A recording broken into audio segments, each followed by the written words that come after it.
Vamos a hablar con Javier Molina, portavoz en España de eToro. Javier, ¿qué tal? Buenos días. Hola, ¿qué tal? Muy buenos días. Como veis, quedan 4 minutos para la apertura de hoy y un día además interesante con mucho movimiento y con todo lo que se va a mover durante el día con los vencimientos. ¿Cómo veis la jornada antes de la apertura?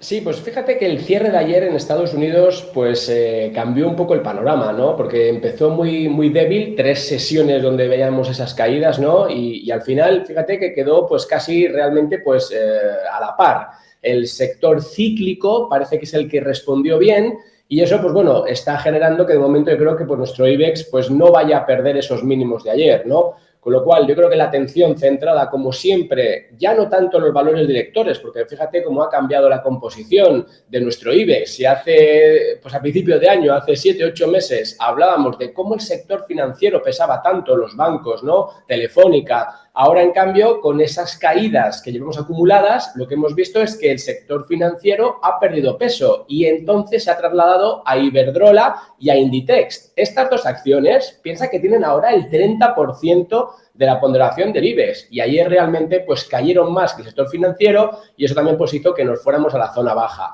Yo creo que hoy la sesión va a ser más tranquila, pese a todo lo que tú comentabas. Es verdad que tenemos al final pues muchísima información que está bombardeando a los mercados, pero yo creo que de momento la sangre no llegará al río y esa zona de mínimos que posiblemente pues vimos ayer, de momento se va a respetar. Yo citaba antes, Javier, un par de valores que, según lo que vimos en el cierre de la jornada de ayer, pueden ser interesantes. Por ejemplo, Siemens Gamesa, ¿no? Que ayer estuvo coqueteando con esos 25-35, ¿no? No los perdió y podría volver a recuperar, podría volverse a ir a máximos de 2007 incluso. Sí, fíjate la gran diferencia, ¿no? Entre estar en un valor con un momentum positivo, con una serie de noticias, ¿no? Pues con un entorno positivo, o estar en un sector financiero o sector telecom, ¿no? Pues que está sin ese momentum, ¿no? Ahora mismo, no obstante, cuando un valor llega a esos niveles, pues yo siempre digo una cosa, y es que uno tiene que ponerse el paracaídas, tiene que sujetarse bien a él y de momento no soltarlo, ¿no? Porque también es muy... puedes caer en la tentación, ¿no? De salirte antes de hora. De momento, lo que decía Siemens Gamesa, yo creo que se va a dirigir a esa zona de máximos. Estamos ya pues en la zona de máximos históricos. Si le pones los dividendos que ha pagado todo este tiempo, es decir, que lo vemos en total return, y es uno de esos valores pues que hay que mantener. O sea, yo no sé si añadiría más posiciones, es verdad, porque ya ha corrido mucho, pero desde luego, si estás dentro, no es un valor de los que te tengas que salir, al revés, ¿no? Igual que no hay que buscar pues aquellos valores que están cayendo, sino que hay que dejarles que caigan antes de entrar, igualmente en la zona positiva. Siemens Gamesa, desde luego, es uno de esos ejemplos donde el momentum, donde la tendencia y el entorno es totalmente favorable. Vamos a estar muy pendientes también, Javier, de Vidrala y de Farmamar. Vidrala, que sigue en máximos desde que empezó a remontar en marzo, y Farmamar, que continúa avanzando, aunque ayer en el intradía es verdad que estuvo mucho más alto, pero cerró más bajo y todo apunta a que debe defender 124 euros, ¿no? A ver, al final cuando un valor sube tanto, ¿no? Fíjate que estamos hoy pues comentando esos valores más positivos, ¿no? El caso de Farmamar, pues fíjate, ¿no? Ha pasado de los 70, ¿no? Pues que teníamos al principio de año a esos 125 y eso que tocó incluso pues niveles muy superiores a los actuales.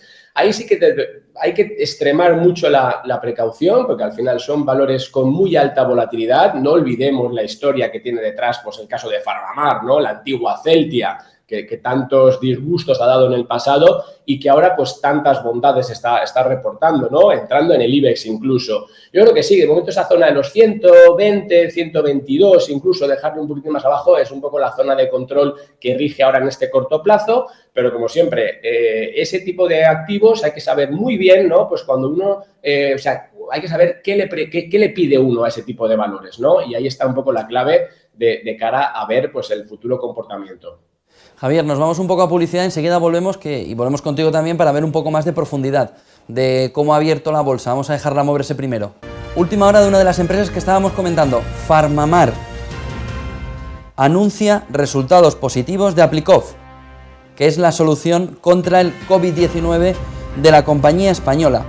Es el Aplidin famoso. Tratamiento en pacientes adultos y ya da datos concretos. Más del 90% de los pacientes incluidos en el ensayo presentaban al inicio cargas virales o medias o altas. El 80% de los pacientes han sido dados de alta el día 15 un 38,2% antes del día 8. Deben estar, según protocolo, 7 días ingresados. Siguiente fase, porque esta está pasada ya.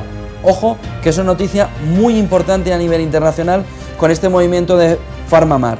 A partir de ahora, PharmaMar resalta que los resultados confirman que tanto la seguridad como la actividad son positivas. 1.300 pacientes. Ojo, porque tras los resultados obtenidos en este primer grupo de pacientes se permitirá el acceso ya a otro tipo. Entonces, pasa de fase. Importante esta noticia de PharmaMar. Vamos a ver enseguida cómo la cotiza. Javier Molina, eToro, buenos días otra vez. Sí, pues fíjate, ¿no? Hablábamos hace un momento, ¿no?, de que estaba pues esa zona. Aquí fíjate, desde luego las noticias son buenas, ¿no? Pero siempre hay un dicho en mercado, ¿no? Y es que uno tiene que vender, comprar con el rumor y comprar y vender con la noticia, ¿no? ¿Qué te quiero decir? Pues que bueno, pues que a lo mejor toda esa subida que estábamos diciendo que se había producido, ¿no? Si te vas a principio de año, pues la teníamos en los 40, te decía yo que en verano estábamos, ahí en mayo estábamos en los 70 y ahora pues en la zona de máximos históricos. Fíjate que estamos justo en esa zona ya por encima de lo que se vio pues este verano, ¿no? Eso ahora, pues, ¿qué me indica? Pues bueno, pues volvemos un poco a lo de antes. Alguien que está dentro tiene que seguir manteniendo, ¿no? ¿Por qué? Pues porque al final ves que hay movimiento, ves que hay fuerza. Pero alguien que está entrando o que se está planteando la entrada no se tiene que dejar llevar por estas noticias. ¿Por qué? Porque mucho de esta información ya está contenida en el precio. O sea, si PharmaMar ha pasado de los 45 que tenía a principio de año a los 135, eso ya pues te implica ese descuento. Luego entonces, ahí yo sí que invitaría, fíjate, más que yo invitaría a la precaución, ¿no? El que está comprado tiene que seguir estando, pero un nuevo comprador pues ya tiene que analizar ese binomio rentabilidad-riesgo tan importante cuando uno va al mercado y tan importante cuando uno va a un valor de estas características. Si bien es cierto, estamos en subida libre y lo que te decía antes, cuando un activo está en subida libre, no te queda otra que estar pegado a él, ponerte el paracaídas y esperar. Y ese 0,8% de subida, Javier, también nos da un poco la idea de que el IBEX 35 hoy, al impulso, con el apoyo, ¿no?, de la ola de ese vencimiento de futuros, puede cerrar una buena semana o por lo menos un buen fin de la semana con ese inicio del 0,8%. Sí, a ver, vamos a ver cómo sucede, cómo al final acaba el mercado, ¿no? Fíjate un poco lo que te estaba comentando antes. Hoy tenemos a esos valores directores, pues Iberdrola está repitiendo precios, Inditex pues sube ligeramente, sector financiero pues más 0,5 de media. Yo creo que de momento la zona clave aquí ahora pasa por los 6.850. Esa es la zona que habría que mantener al cierre para pensar pues que lo que te decía antes, ¿no? Que la sangre ya ha pasado, que no vamos a ver de momento nuevas descargas, siempre que el entorno internacional pues sea favorable, y a partir de ahí, pues bueno, a ver si somos capaces de irnos hacia la zona alta. La vimos la semana pasada, ¿no? La zona esta, pues de los 7.000 puntos, tan importante es esa referencia, más que técnica es una zona más psicológica y a partir de ahí podríamos pensar en que, fíjate, en que esta recuperación, que bueno, en el caso español no es tal porque hemos tenido caída desde todo lo que fue la pandemia y ahora un mercado relativamente pues plano, una especie de L. Si lo observamos contra el DAX, por ejemplo, el DAX alemán, fíjate que eso sí que es una especie de V y obviamente con Estados Unidos eso sí que es una V bien clara. Pero de momento los cimientos se pueden estar poniendo. Los niveles de precios actuales pueden ser, bajo mi punto de vista, una zona de soporte o por lo menos si vas a entrar en mercado, saber que esos son los límites, esos son un poco los precios por los cuales por debajo ya te plantearías si esa operación es correcta o no. Es decir, que te queda relativamente cerca del lado del riesgo y te queda pues una posible recuperación, como te digo, primero 7.000, 7.100 y luego ya pues pensaríamos en cuotas superiores. De momento la sesión de hoy nos da esta cierta calma, que no viene mal, ¿no? Pues después de estos últimos movimientos donde hemos visto pues fuerte volatilidad, sobre todo en sesión, ayer llegando a caer un 2%, luego recuperamos un poquito al cierre, pues bueno, de momento pues cierta paz, pero vamos, tampoco hay que al final despistarse, el mercado está complicado, el mercado está para saber muy bien, yo te lo repito otra vez, ese binomio rentabilidad-riesgo debe ser todo inversor muy consciente de qué le pide al mercado en estos momentos. Solo una pregunta más, Javier. Enagas, Iberdrola inician presentación de resultados el próximo martes. Ayer caían más de un 2, en el entorno del 2,5%, sobre todo Enagas se coló entre los 5 peores valores de la jornada. ¿Cómo nos preparamos, cómo se prepara el inversor de cara a ese aluvión de resultados que empieza el próximo martes? Sí, ciertamente importante, ¿no?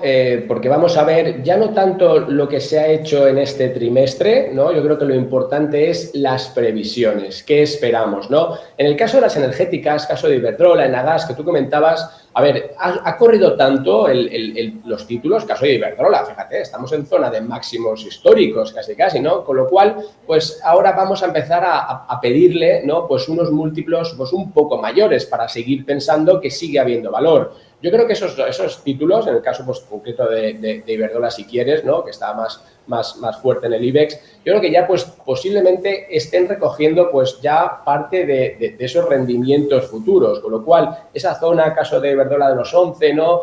Caso de Nagas, o sea, yo creo que están ya en una zona donde vamos a pedirle mucha mejora de resultado para que sigamos viendo pues, precios por encima de los actuales. Es decir, han corrido mucho, han descontado ya ese entorno, pues si quieres, para ellas, pues más favorables. Es verdad que Iberdrola, pues con todo el tema de energía verde, pues tiene ahí un potencial, pero yo creo que ya en el precio mucho de esto está contenido y lo importante para esta presentación de resultados no es tanto el dato del tercer trimestre, sino lo que nos van a contar de previsiones, porque al final no olvidemos que la bolsa lo que hace es descontar expectativas y eso es lo que nos importa. Con lo cual, el dato va a estar bien, pero lo que tenemos que buscar es esa previsión, ¿no? De cara pues, a final de año y ya para el 2021. Importante porque de ahí va a surgir un poco la oportunidad o no de estar en estos activos. Gracias, Javier Molina, de Toro.